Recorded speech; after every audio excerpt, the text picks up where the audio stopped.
I stabbed her in the throat and I saw her lifeless body. What you're hearing right now is real. These are not actors. This is not a movie. On September 22, 2006, two 16-year-old boys recorded their confession immediately after committing murder. But this wasn't just a confession. For 6 months, they had documented everything, every plan, every thought, every twisted fantasy. These recordings were never meant to be found. They were meant to be their legacy, their claim to fame. Instead, they became evidence of one of the most chilling murders in American history. This is the story of the Pocatello screen killers, told through their own words, captured on their own cameras. What's going on? Somebody looks dead on my flag. Oh my God, it's my cousin's daughter. I need an ambulance. Let me get you order medical. Stay on the line. Oh God, oh my God, oh my God, oh my God. Get everybody out. There's a girl dead on my floor. Honey, is she breathing? No, she isn't. She's cold. Oh my God. She's cold as cut? She's cold. Deputy Karen Hatch responded to a 911 call on Whispering Cliffs Drive in Pocatello, Idaho. Allison Contreras had just returned from a weekend trip to find her 13-year-old daughter, Kelsey, had discovered something horrifying. Her cousin, Cassie Joe Stoddard, lying motionless on the living room floor. When first responders arrived, they found 16-year-old Cassie with 30 stab wounds covering her chest, neck, trunk, and limbs. Her arms were raised in a defensive position, telling the story of her final moments. Cassie was a model teenager, responsible, academically successful, with dreams of becoming an attorney. She loved music and art. That weekend, she had agreed to house sit for her aunt and uncle as a favor. Her mother, Anna, had dropped her off personally, watching Cassie enter the home. It would be the last time she saw her daughter alive. What nobody knew was that Cassie's murder wasn't random. It was premeditated, rehearsed, and recorded by two people she considered friends. Hey, look, it's Cassie. Hey, look, I don't know. Hello, Cassie. I'm getting you on tape, okay? Say hi, please. Hi. Okay, see ya. Wait. Have you seen Torey? You don't even care, do you? Okay. Brian Lee Draper appeared to be a typical 16-year-old junior at Pocatello High School. He played drums, seemed friendly, and smiled often. But behind closed doors, Brian worshipped the Columbine killers and was planning his own school attack, filling notebooks with violent fantasies. His childhood stutter had made him a target for bullies, contributing to the darkness inside him. In the footage you just saw, Brian films Cassie in the school hallway just hours before her murder. Watch how casually he approaches her, how naturally he speaks. She responds with a simple hi, completely unaware that the boy holding the camera has already decided she's going to die that night. After the interaction, Brian retreats to a bathroom to film his own reflection, perhaps processing what he's about to do, perhaps admiring himself one last time before crossing a line he can never come back from. For all you FBI agents watching this, you weren't quick enough. You weren't quick enough and you weren't smart enough. And we're going over today, Nixon's house. We're gonna go snoop around over there and try to see if she's home alone or not. And if she's home alone, splat!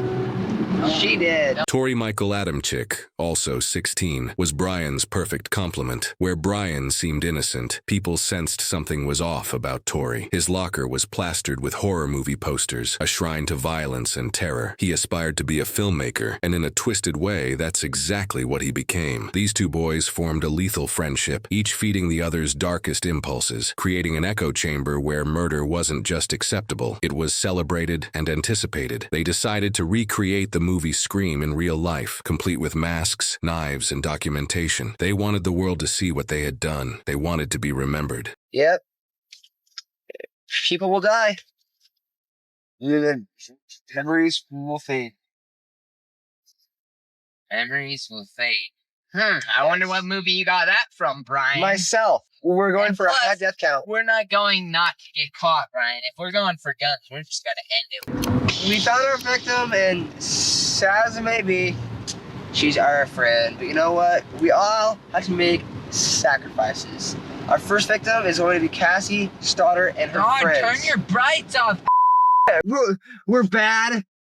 You're bad. That sounds so shitty. We're evil. That sounds even We're not, okay? They were sick psychopaths do not get pleasure of killing other people. That sounds good, baby. We're gonna go down in history. We're gonna be just like Scream, Except real life terms. That We're gonna be sounds good, murderers. baby. The timestamps on the recovered tapes run from March 2006 through September 22, 2006, 6 months of documented planning. These weren't impulsive teenagers acting on sudden urges. They were methodical, patient, and persistent. Cassie wasn't even their first intended victim. Initially, they targeted a girl named Kirsten, then another, then another. By their own admission, they tried approximately 10 times to find someone vulnerable and alone. Each time, something went wrong. Parents came home. Plans fell through. Most people would take 10 failed attempts as a sign to stop. Brian and Torey took it as practice. They refined their approach and kept hunting. What you're seeing now is footage of them driving through neighborhoods, scouting homes, discussing their plans with disturbing casualness. We're going for a high death count, Brian says, as if discussing a video game. They talk about making history, about being remembered, about fame and infamy, as if they're interchangeable and equally desirable. Dixon's house.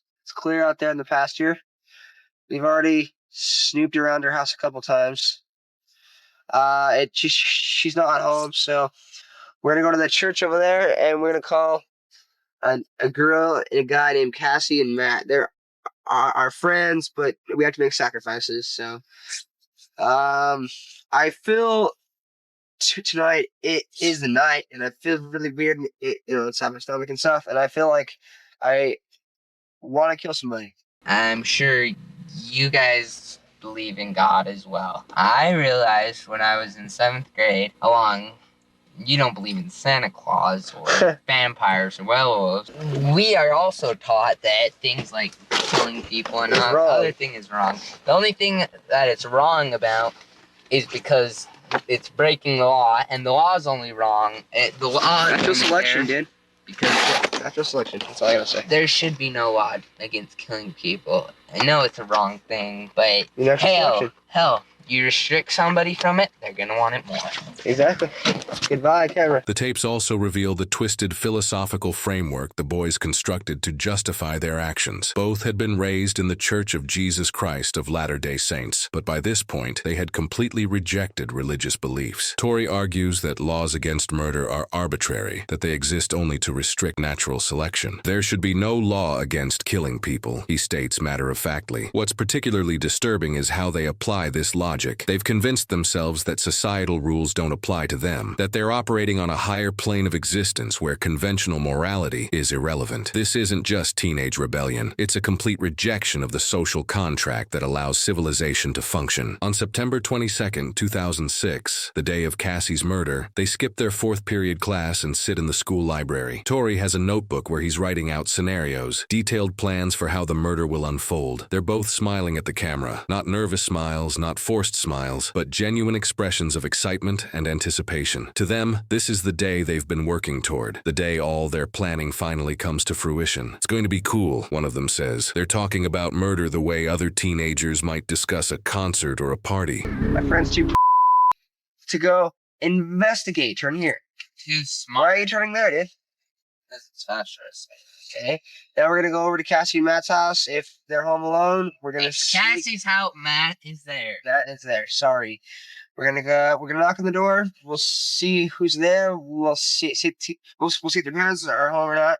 If they're home alone, we will leave our way, and then we will come back in about 10 minutes. We'll sneak in through the door because chances are they're probably in Cassie's room. So we'll sneak in the front door.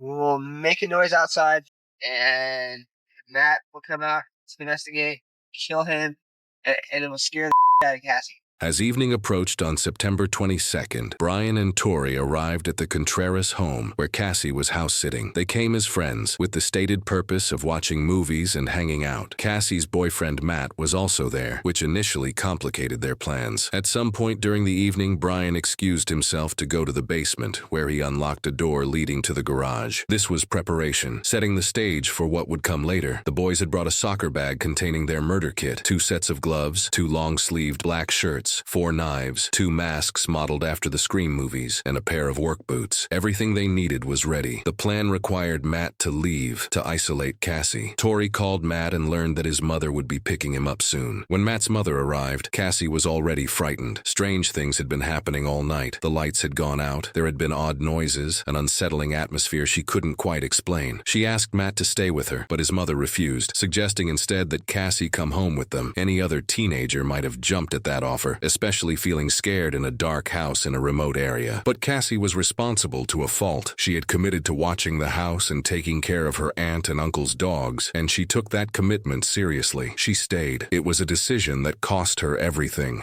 We're here in his car. The time is 9:50, September 22nd, 2006. Unfortunately, we have the grueling task of killing our 2 friends, and they are right in that house just down the street. We just talked to them. We were there for an hour, but We checked out the whole house. We know there's lots of doors. There's lots of places to hide. I unlocked the back doors, so it's all unlocked. Now we just gotta wait.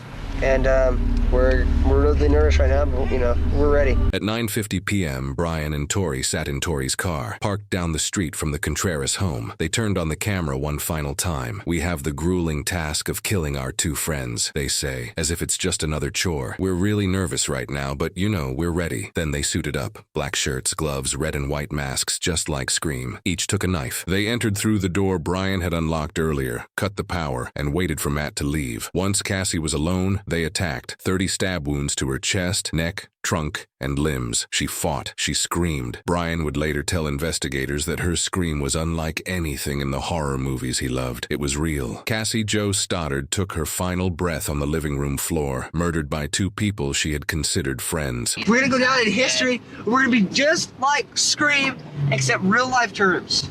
We're gonna be murderers. Good, baby. Like, let's see, Ted Bundy. Like the Hillside Strangler, No. the Zodiac Killer. Those people are more amateurs compared to what we're gonna be. How perfect can you get?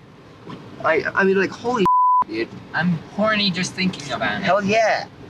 So we're gonna kill her and her friends. The tapes revealed extreme narcissism and delusions of grandeur. Both genuinely believed they were superior to infamous killers like Ted Bundy and the Zodiac Killer, calling them amateurs. They thought their documentation would make them legendary. Brian's motivation was deeply personal. He had an unrequited crush on Cassie and made disturbing sexual comments about the murder on tape. For him, killing her was about power over someone who had rejected him. Torey was obsessed with numbers, fantasizing about killing 20 people to achieve maximum fame. Their friendship was toxic and synergistic. Each fed the other's worst impulses. When one hesitated, the other pushed. Together they achieved what neither might have done alone. Just moving. I thought it was going like this. I thought it was joking, like, yeah, it's a joke. They're trying to, he's trying to splash her and it didn't look fake at all. And he said, we have to kill her. I can't believe I did this. And he said, we have to kill her.